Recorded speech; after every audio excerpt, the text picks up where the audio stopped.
Hello friends, welcome to my channel competitive English with Primaited. তো বন্ধুরা, এই ভিডিওতে দুটি বিষয় আলোচনা করব।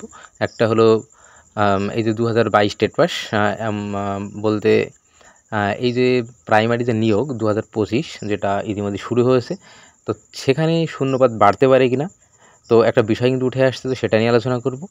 আচ্ছা, আরেকটা বিষয় যেটা রয়েছে সেটা হলো 32,000 মামলা। আগে 32,000 মামলাটা একটু বলি। তো দেখো, আজকে 32,000 যে মামলা রয়েছে, 42,000 প্লাস যে প্যানেল, তো সেখান থেকে 32,000 যে মামলা, তো সেই মামলাটার কিন্তু শুনানি রয়েছে। তো বহু প্রতীক্ষিত একটা মামলা। তো আজকে বিকাশ ভট্টাচার্য মহাশয় উনিই কিন্তু আজকে বলবেন।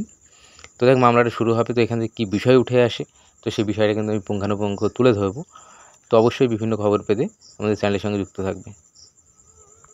তো চলো এবার এই যে প্রাইমারিতে শূন্যপদ বাড়তে পারে কিনা, তো সেই সংক্রান্ত আমি কিন্তু এবার আলোচনা করব।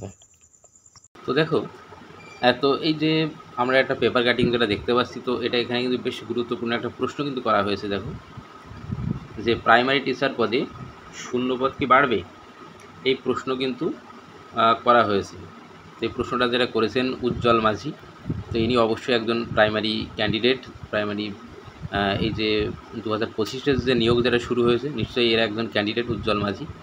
তো উনি জানতে চেয়েছেন যে 13,421 যে শূন্যপদ, এখান থেকে আর শূন্যপদ বাড়তে পারে কিনা।